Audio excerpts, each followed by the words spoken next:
Mr. Game & Watch in Super Smash Bros. Melee is a character I've wanted to talk about forever, but I haven't really been sure of how to go about that.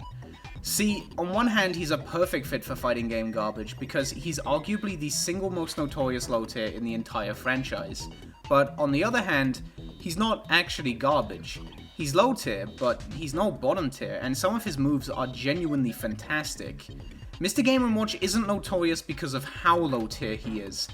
More so because some of the things that make him a low tier are really strange and janky, and the character as a whole has an air of unfinishedness about him. I'm gonna have a lot of good stuff to say in this video, but hopefully that'll just help put the bad stuff into perspective. On the topic of being unfinished though, yeah, this is sort of why Mr. Game & Watch is so notorious in Melee.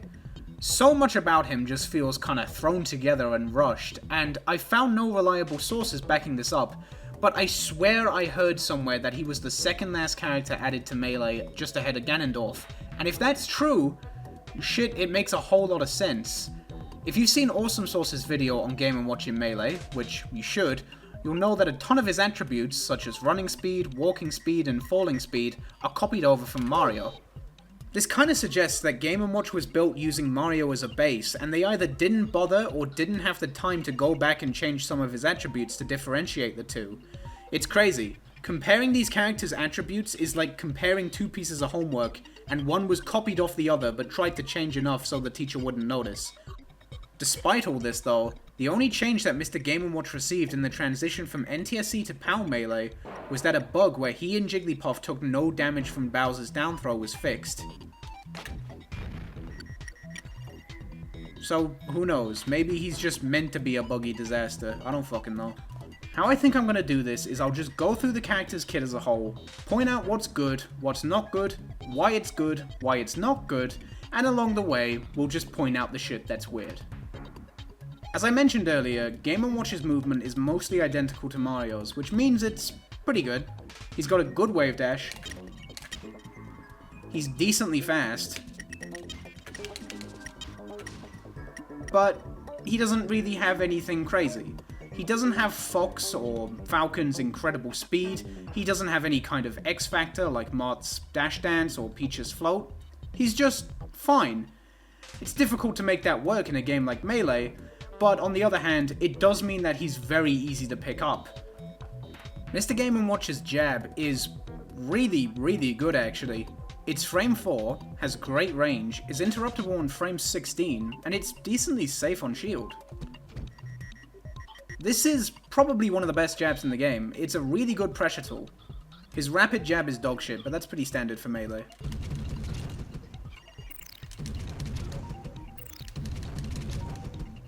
Game & Watch's tilts are a mixed bag. Down tilt is amazing, it's honestly one of the best down tilts in the game.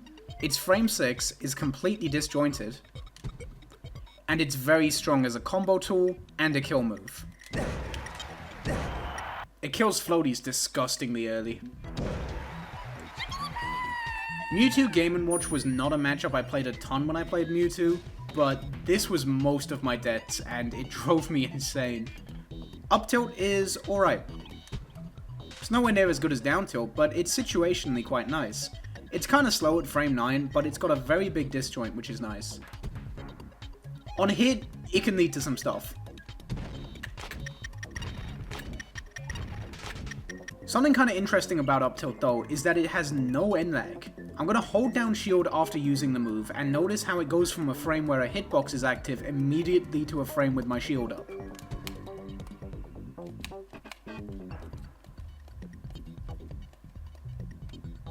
This doesn't make the move amazing by any means, but it's kinda cool.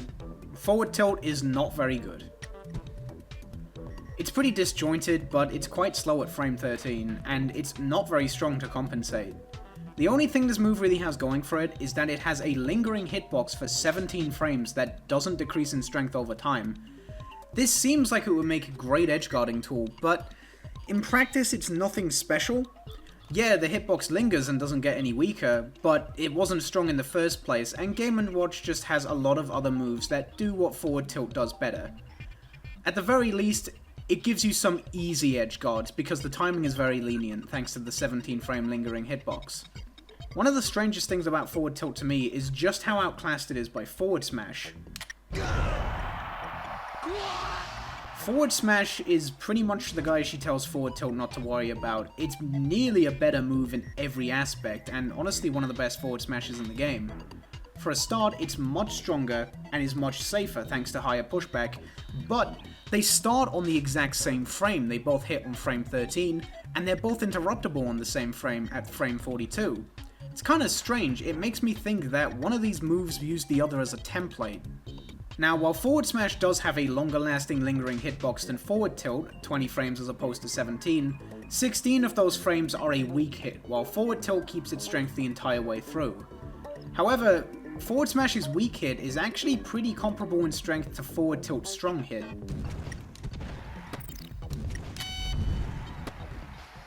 Now, it does 6%, and it's got a smaller hitbox, but damn, kinda shows how shit forward tilt is. There's one more property to Game & Watch's forward smash that I think is really interesting, even though I've never really managed to make use of it myself. You might notice that during his forward smash, he leans forward. Now, that actually happens on the first frame, and keep an eye on the yellow section of Game & Watch's hurt box when I do it.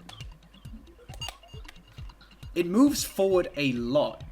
The yellow part of his hurt box is the grabbable part. You can't grab the purple sections of his hurt box. This might not seem like a big deal, but look what happens when I do a forward smash point blank. Nearly the entire grabbable part of my hurt box is inside Fox. This sort of causes forward smash to act like a fake spot dodge that's active on frame 1, because this causes a lot of grabs to whiff. I don't really know how practical this is, and again, I've never done it myself, but it's pretty fucking cool. Game & Watch's smash attacks kinda follow the same pattern as his tilts, in that one is amazing, one is pretty situational, and one is pretty bad. In this case, the situational one is up smash. It's alright. Game & Watch's up smash is kind of like an anti-up smash. It's pretty slow at frame 24, but unlike a lot of up smashes, it's very safe. It's -4 on shield with a ton of pushback. Strange, it's not a very orthodox move, but it does have its uses. Again, it's situational. This move also gives us our first case of how the fuck did that happen. For the 4 frames where this move has an active hitbox, Game & Watch's head is invincible. But not his nose. Down smash is pretty bad. Now, that might not look that bad, but the problem is, whenever you're landing this move, it's probably going to look more like this.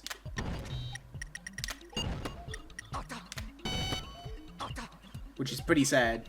The reason this move is so bad is because of the weak hitboxes.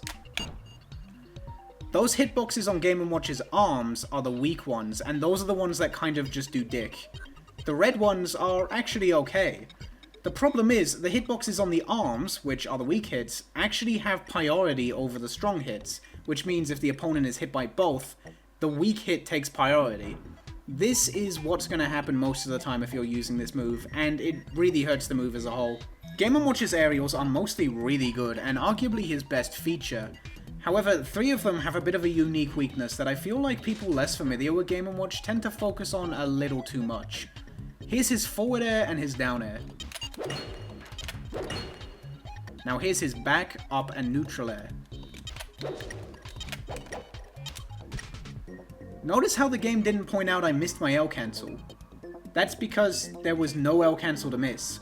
You just can't L cancel these 3 aerials.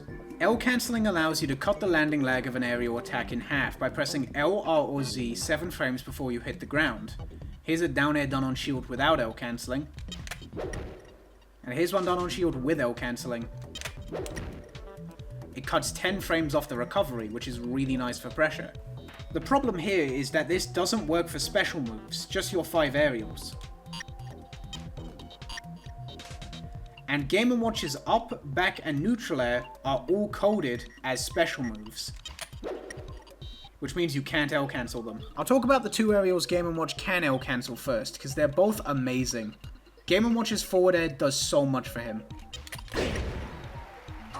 It's not crazy fast at frame 10, but it's got a very good disjointed hitbox, is quite powerful, can be made very safe on shield, as safe as -3, and it's got 22 active frames, and while a lot of them are a weak hit, the hitbox doesn't actually get any smaller.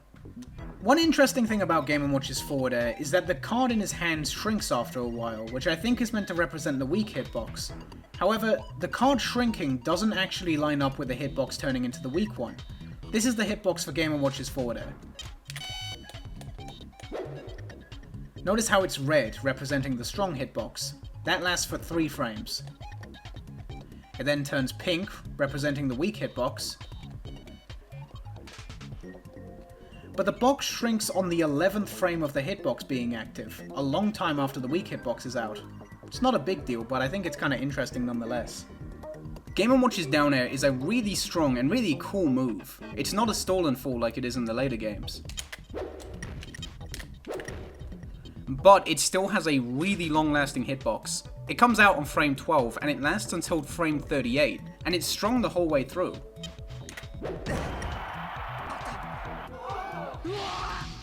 This is another move that does a ton for Game & Watch. Another really neat thing about down air is that because it has a landing hit, and a relatively safe one at that, you can hit an opponent's shield quite high up, and as long as the landing hit hits their shield, you're going to be relatively safe. Even though it has the longest duration of all of his aerials, you have time to 4-hop, down air, and be actionable before you hit the ground.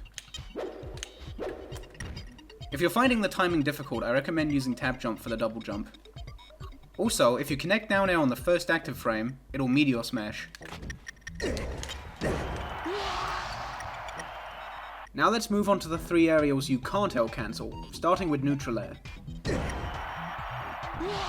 This move is really good, and it's also very unique. It's actually Game & Watch's slowest aerial, but it's also his strongest, which is quite unusual for a neutral air. I really like this move. I wish they didn't change it to the fucking fishbowl thing they did in the later games. This is really neat. This move is quite slow, but on top of being very powerful, the hitbox is absolutely massive.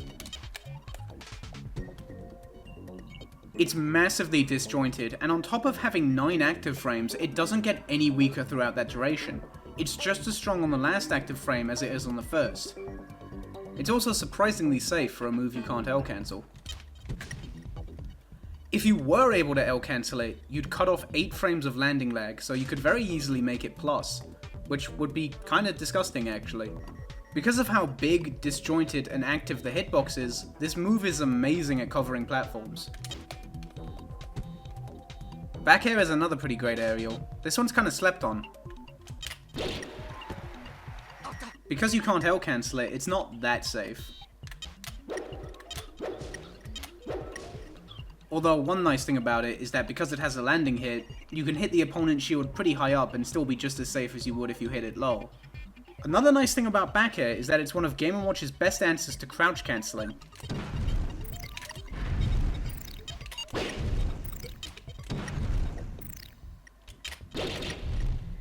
I know that might not look all that impressive, but that's against a Samus at 0%, so it's nothing to scoff at. At higher percents, she gets knocked down, which is really nice.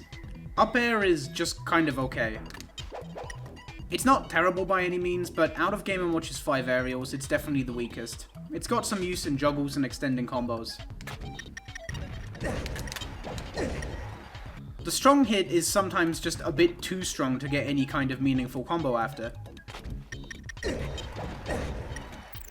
And the weak hit isn't as good of a combo tool as it could be, because you can't L cancel the move.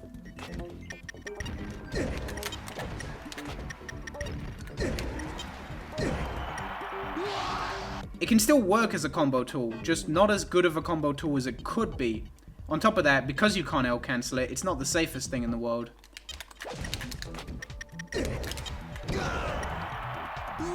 Also, Game & Watch's dash attack is a move that exists. It's frame 6, has a lot of active frames, and isn't very strong. I really don't have much to say about it, but if I say nothing about it, I'm gonna hear about it, so, you know, there you go.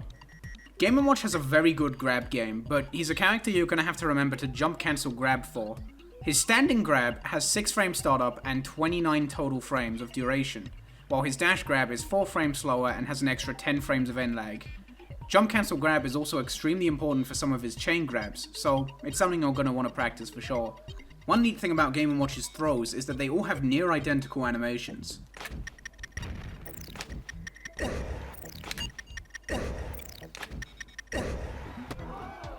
It can be genuinely hard to tell which is which. I know his feet move slightly differently between the 4 throws, but that's a very hard thing to notice. I don't think it's a massive deal though, because if you're going for a chain grab, you're typically going to be going for the same grab over and over. And his forward and back throw just kind of aren't as useful as his up and down throw. They're not bad, but they're just your typical forward and back throws. They're mainly only good for positioning. Game & Watch has a pretty great chain grab game versus Spaceys and Falcon. At very low percents, you're typically going to want to stick with up throw.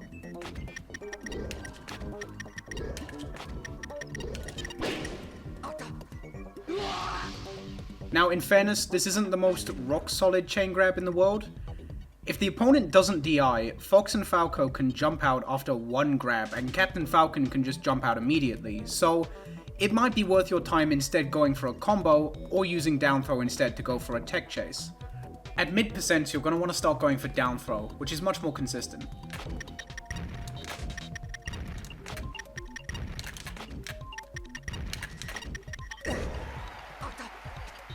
While it's much more consistent, it's one of the more difficult chain grabs in the game. Reacting to which way they're going to DI is actually quite hard, so you might be worthwhile just going for a combo. While he only has a chain grab versus a few characters, Game & Watch's combo game off throws is quite good versus the entire cast. Now unfortunately, Game & Watch's special moves are definitely a little bit below par. For a start, we'll talk about his most famous, his side special. It's not that good. This move shows a number from 1 to 9 at random, and if you're using it, you're pretty much just fishing for the 9. At the start of a match, you've a 1 in 7 chance of getting it, so it might be worth going for in some desperate situations, but typically not. The move is pretty slow, kinda stubby, and usually quite unsafe. Although, even though it's the only one you really want to land, it's technically harder to land the 9 than any other number, because for some strange reason, it has a smaller hitbox than every other number. Game & Watch's neutral special is just kind of alright. He throws a bunch of sausages. The angles they go at are completely random, but they're not that bad. They're decent projectiles, the problem is the move just has too much startup and end lag. The pan itself does have a hitbox on frame 18, and while it's not that strong, it sends at a really nasty angle, especially if you hit it in the air. If you time your B presses right, it's possible to have the pan hitbox be active while you're throwing sausages, but it's a little tricky. The bucket is complete dog shit. This is the worst the move has ever been by a mile. For some reason, if you manage to absorb something, you are stuck waiting for the longest time. Here, I'm gonna absorb one of Falco's lasers, and then hold down shield. Look how long it takes for my shield to come up.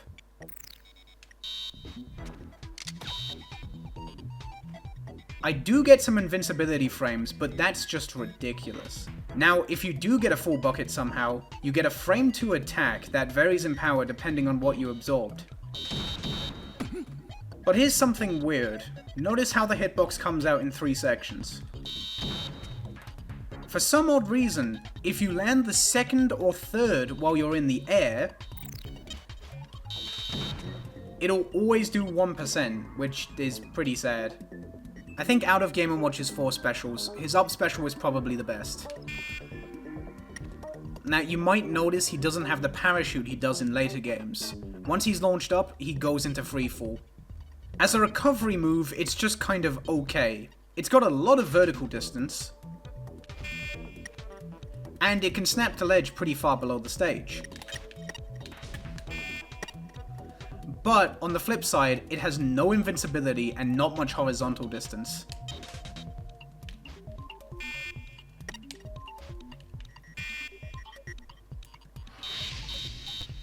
This means that, while it's got a good bit of distance, it's very predictable and easy to intercept.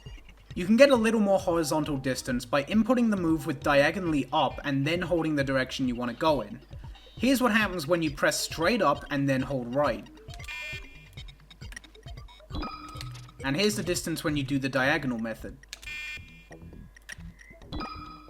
It's a little bit further. Where this move really shines, however, is as a get off me move. The move's hitbox, while not very strong, is active on frame 1. Because you can do it out of jump squat, this makes it the fastest out of shield option in the entire game.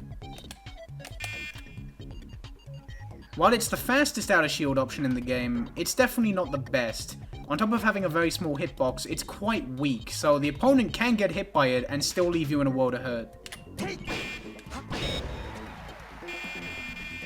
Or even if they're at a high percent and manage to tech.